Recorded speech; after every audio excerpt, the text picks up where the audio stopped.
Hey everyone, it's James from FunFoods, and today I'm going to show you how to make this chocolate peanut butter Christmas wreath. This is amazing. If you love chocolate and peanut butter, you are going to absolutely love this. So keep watching and I'll show you step by step how to make this. The first thing you need to do is start off with a total of 3 cups of chocolate chips. Now I have 2 cups in a very large microwavable safe dish.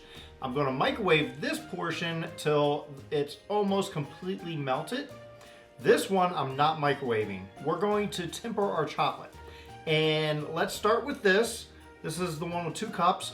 I'm going to microwave it on medium for about 30 seconds at a time until it's almost completely melted.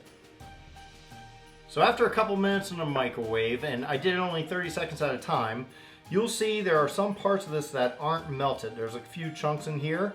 We're just going to mix this with our spatula. And I didn't want it melted completely, but just keep mixing this. And you may find it easier to take this and put this into a bigger bowl just for mixing purposes. So I'm going to do that now. And this does take a little bit of work to temper your chocolate. You can use chocolate candy melts for this and then you don't need to temper it. But if you are going to use chocolate, use tempered chocolate. It makes things a lot better. If you don't temper your chocolate, you have to keep the thing in the refrigerator until you're ready to serve it, because it will melt. Tempered chocolate increases the temperature at which something will melt, so it won't just melt the second you touch it with your fingers. And when all your chocolate is melted completely, what we want to do is start introducing some more of the unmelted chocolate to that. Just put a few in at a time, mix it up until they're completely melted. And it's important to keep mixing it and keep adding chocolate chips until they don't melt anymore. Just add a little bit more at a time. And it does take a while for them to melt at the end. And there you go. This is what we have.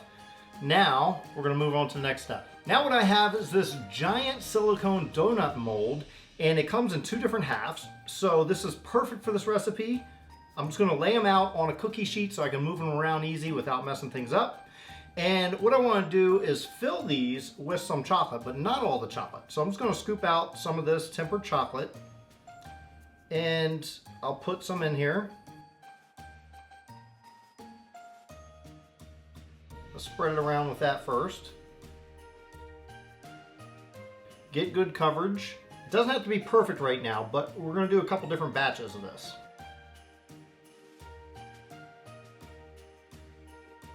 Let these harden up before we pour our second batch over top of them and rub it in some more. Now once these are pretty much set, we can add our second coat on top of it. This is just to make sure there's no holes that we didn't see and everything's covered, and it gives it a little more thickness. So we're going to just pour some in here. Now in this case I'm going to use a spoon because I want something a little smaller as I work this, just to be sure I get everything covered well.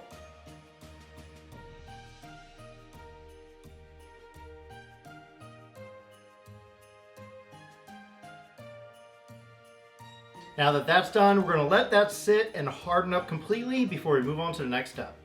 For the next step, one of the things I need are going to be these graham crackers. I'm going to use about 9 of them and put them into a food processor.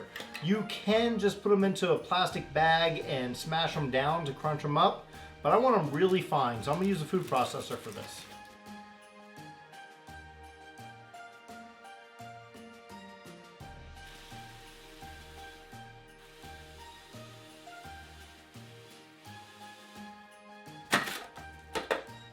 Alright, so when it's all crushed up and they're just nice little sand-like consistency, that's what we want. Next, in a large bowl, we're going to make the filling for this. And what I have here is, this is 1 cup of peanut butter, just creamy peanut butter. I'm going to add 2 cups.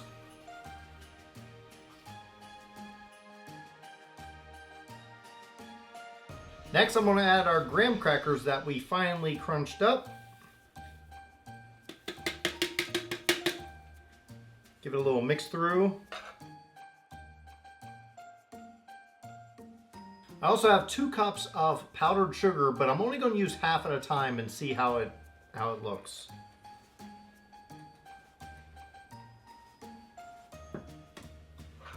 And mix that through.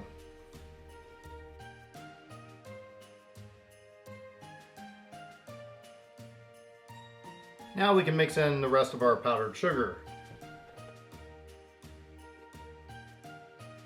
And it might be too thick to do with this sometimes, but it worked out okay this time. You'll know it's done when it's a nice thick consistency. You can almost roll it into balls like so. Now it's done. Now that our chocolate has set, what we're going to do is fill the inside with our peanut butter mixture. Now you can just take it by hand because it is soft enough to handle, and we're going to fill that in, and you just push it in, and we want to flatten it out. So I just took some of the filling from the one to complete out the other. I am going to make another batch of the filling just so I can fill that up. So I made another batch of the filling. I'm just going to take that and fill in our other one. Now it's a good idea at this point to put this in the refrigerator just for like 5 minutes. We want to make it as firm as possible before we join them together. So I pulled these out of the refrigerator. They're only in there a few minutes. I've also added some more of my tempered chocolate to a piping bag. Now I'm going to take this piping bag, and what we're going to do is go around and put the chocolate in there so we can join these together. So I cut a small hole already.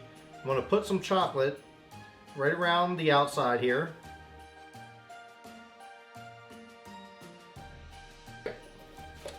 Now we have to turn this over and match it up perfectly.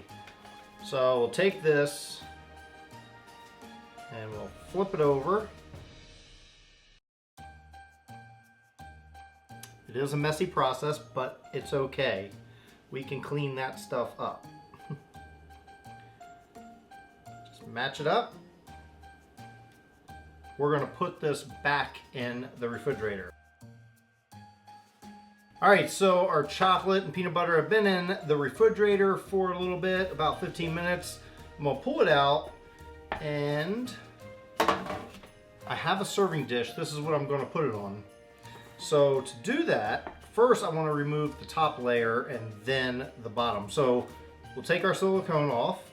I'm just going to get a butter knife in there and see if I can pry it without breaking anything up. Let's see if we can just remove it easily. It's coming off pretty good so far.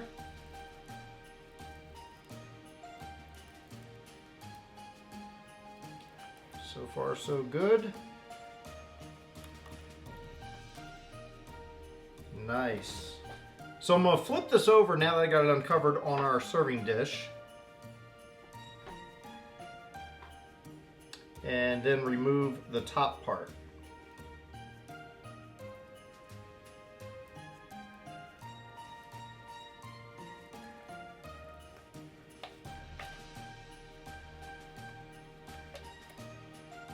There we go.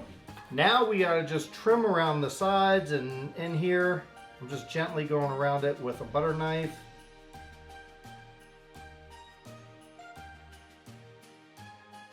This looks pretty good like that.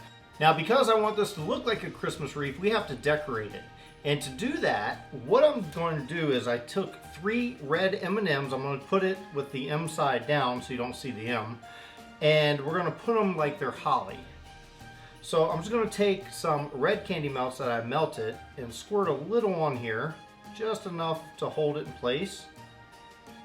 And put it right there.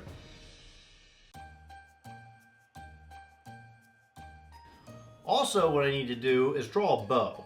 Now, I am going to do this freehand. I do recommend doing it on some wax paper and then letting it harden up and then put it on there in case you mess up. I'm just going to give it a shot and hopefully I won't mess up. There you go. So I think it looks pretty good just like that. Let's get some pictures and then we can cut it up and eat it.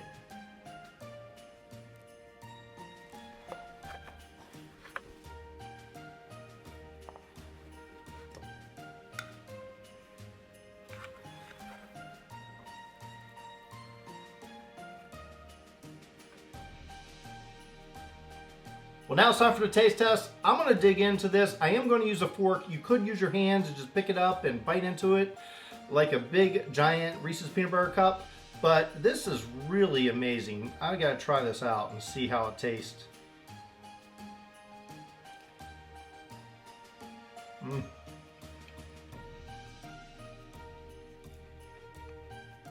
Delicious. Perfect amount of crunch with those graham crackers in there. Chocolate peanut butter ratio, lots of peanut butter. If you love peanut butter, it's way more peanut butter than chocolate.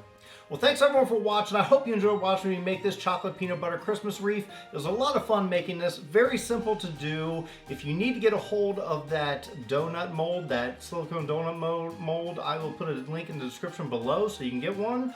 Also, make sure you check out some of the videos I have off to the side. I think you may enjoy those as well. As always, hit that like button. And until then, I'll see you next week.